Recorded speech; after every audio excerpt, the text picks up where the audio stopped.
Hello everyone.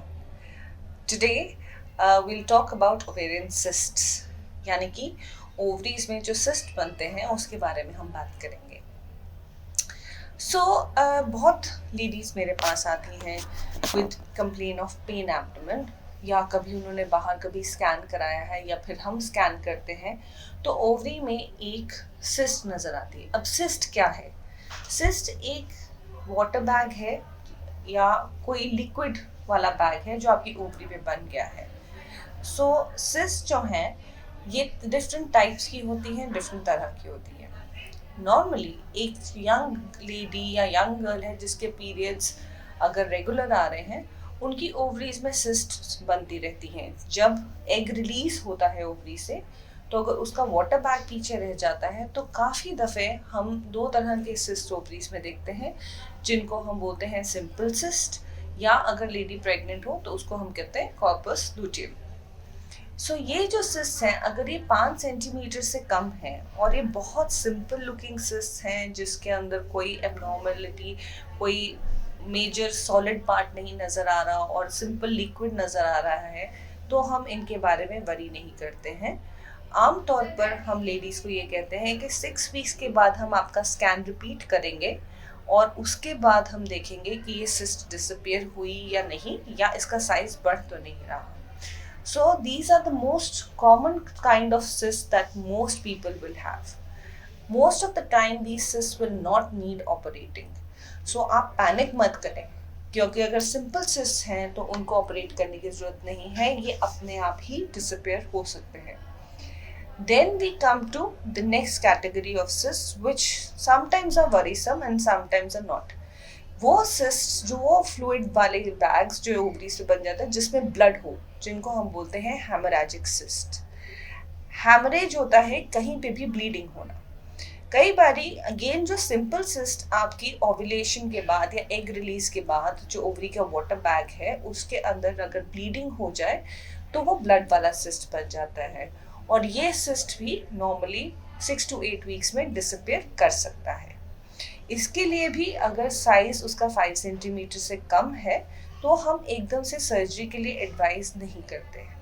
But कभी कभी जो ओवेरियन सिस्ट नज़र आते हैं जो ब्लड वाले सिस्ट हैं ये एक प्रॉब्लम हो सकती है जिसको हम कहते हैं एंडोमेट्रियोसिस. एंडोमेट्रियोसिस क्या है? एंडोमेट्रियोसिस एक कंडीशन है जिसमें यूट्रस की लाइनिंग के सेल्स यूट्रस के बाहर ग्रो करना शुरू करते हैं और मोस्ट कॉमनली ये यूट्रस के आसपास ओवरीज के ऊपर वहाँ ये ग्रो करना शुरू कर देते हैं. नाउ ये सेल्स सेम उसी तरीके से ग्रो करते हैं जैसे यूट्रस की लाइनिंग हर महीने ग्रो करती है. तो महीने में वो ग्रो करेगी, जब हार्मोन्स डाउन आएंगे तो पीरियड्स आने के टाइम वो लाइनिंग शेड ऑफ होती है तो अंदर भी उसी तरह इंसेस्ट में भी वैसे ही ब्लीडिंग होती है. अगर आपको ये समझना है कि नॉर्मल मेंस्ट्रुअल साइकिल में क्या होता है तो हमारा एक पिछला वीडियो देखिए जिसके अंदर हमने डिटेल में समझाया था कि नॉर्मल मेंस्ट्रुअल साइकिल का क्या पैटर्न होता है. कई बार ये एंडोमेट्रियोसिस एक कंडीशन है जिसके अंदर ओवरीज पे जो ब्लड वाले सिस्ट होते हैं ये अपने आप से डिसअपियर नहीं करते और ये वहाँ पर पड़े रहते हैं. अब इनसे दो दिक्कतें आ सकती हैं. नंबर 1, पेशेंट को पेन हो सकता है और पेन कई बार इतना सिवियर होता है कि पेशेंट को इंजेक्शंस की भी ज़रूरत पड़ती है for pain control. The second is that sometimes उसकी वजह से पेशेंट कंसीव नहीं कर पाता बिकॉज अगर सिस्ट बहुत बड़े हैं या बहुत पुराने हैं तो ओवरीज के एग्स पे नेगेटिवली इफेक्ट करते हैं. अब कोई भी बॉडी में चीज़ अगर नॉर्मली नहीं है और बॉडी के अंदर वो जाए तो हमारी बॉडी एक डिफेंस, एक फाइट पुट अप करती है. जैसे आपके हाथ पर अगर कोई कट लग जाए तो इमीडिएटली आप देखेंगे कि वहाँ पे स्वेलिंग हो गई, रेडनेस हो गई. ये सारे सोजिश होना एक तरीके का बॉडी का डिफेंस मैकेनिज्म है इस चीज़ को प्रिवेंट करने के लिए कि ये जो भी आपको एक्सपोजर हुआ है उसको वो लिमिट कर सके और बॉडी को वहाँ से हील कर सके. सिमिलरली जब आपकी ओवरीज में ये नॉर्मल सिस्ट हैं so this body considers this is not normal तो अंदर वही इन्फ्लेमेटरी प्रोसेस, स्वेलिंग और इन्फ्लेमेशन, सोजिश होना वो सब ओवरीज के आसपास होता है जिसकी वजह से वहाँ पर पेन होता है, टॉक्सिन्स रिलीज होते हैं, तो चीज़ें चिपक जाती हैं क्योंकि body is trying to contain कि वो उतने ही एरिया में लिमिट हो, फैल ना जाए। सो एंडोमेट्रियोसिस की वजह से जो बहुत बड़ी प्रॉब्लम आती है कि चीज़ें बहुत अंदर चिपक जाती हैं और लेडी को हमेशा पेन की दिक्कत रहती है, और काफ़ी दफ़े ये पेशेंट को प्रेग्नेंट होने में ये भी डिफ़िकल्टी क्रिएट करता है, यानी कि इनफर्टिलिटी का भी एक कॉज हो सकता है। इस सिचुएशन में कई बारी लेडीज़ को सर्जरी की ज़रूरत पड़ती है। हम इसको मेडिसिन से भी मैनेज कर सकते हैं, that your doctor will decide after looking at the findings कि आपके स्कैन में सिस्ट का साइज क्या है, लोकेशन क्या है, किस तरह की सिस्ट है। देन वी डिसाइड कि हम आपको मेडिकल मैनेजमेंट दें या कि सर्जरी एक बेटर आंसर है उस ट्रीटमेंट का हल का। एंडोमेट्रियोसिस को मैं यूजुअली बीनाइन कैंसर कहती हूँ। बीनाइन मतलब कि जो जानलेवा नहीं है, पर ये फैलती कैंसर की तरह है, क्योंकि अगर इसको रोका ना जाए तो ये अंदर फैलती जाएगी और चीज़ों को जकड़ लेगी, उनके साथ एडहीशंस बन जाएंगे, यानी कि चीज़ें चिपक जाएंगी। एंडोमेट्रियोसिस का इलाज कराना ज़रूरी है। अगर आपकी कभी सर्जरी हुई है एंडोमेट्रियोसिस के लिए, तो प्लीज़ मेक श्योर कि आपका डॉक्टर आपको दवाई दे के दोबारा से एंडोमेट्रियोसिस वापस ना आए, बिकॉज आपकी बॉडी की ये टेंडेंसी है। एक भी सेल अगर रह जाएगा तो वो मल्टीप्लाई होकर वहाँ पे और दोबारा ग्रो कर जाएगा, जैसे एक कैंसर ग्रो करता है। बट एंडोमेट्रियोसिस जानलेवा नहीं है, इसलिए इससे डरने की ज़रूरत नहीं, बट ये आपकी लाइफ, क्वालिटी ऑफ लाइफ पे बहुत इफेक्ट कर सकता है। So next we come to cancers. In cancers you get very big ovarian cyst और sometimes they may be small cyst. Cancer तरह तरह के होते हैं।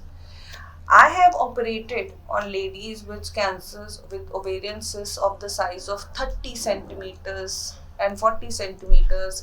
मतलब इतना बड़ा पेट हो जाता है, तो मैं हैरान होती हूँ कि लड़कियाँ मेरे पास पहले क्यों नहीं आई, और ये यंग अनमैरिड गर्ल्स ही। इक्वली ही मैंने इतना बड़ा एक पेशेंट पे ऑपरेट किया जो एल्डरली थी, शी वाज 60 प्लस, एंड उसका पेट बहुत बड़ा हो रहा था, but she couldn't realise only.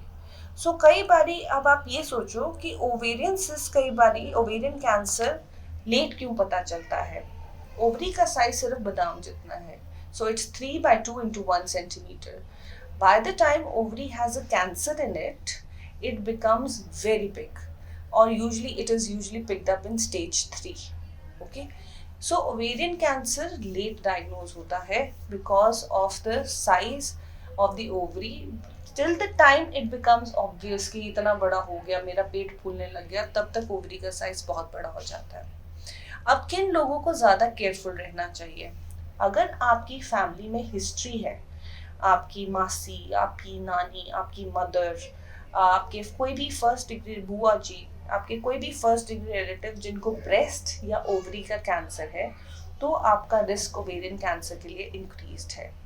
Secondly, aunt, breast का कैंसर और ओवरी का कैंसर, ये तीनों रिलेटेड हैं। तो अगर इन तीनों की फैमिली हिस्ट्री है, और ख़ास तौर पे अगर यंगर एज ग्रुप पे कैंसर्स हुए हैं, तो भी आपका कैंसर रिस्क इंक्रीज्ड है। आप लोगों को अपने डॉक्टर से सलाह करनी चाहिए कि कब आप अपनी ओवेरियन टेस्ट कराएं, कब आप स्क्रीनिंग टेस्ट शुरू करें कि आपके अगर कैंसर बनने की टेंडेंसी है तो वो जल्दी पकड़ा जाए और उसका ट्रीटमेंट जल्दी हो सके। So this is what I would like to tell you about ovarian cyst. We welcome any questions. I hope you find this information useful. Do subscribe to our channel and we'll keep on giving you more information about your health, especially gynecological health. Thank you.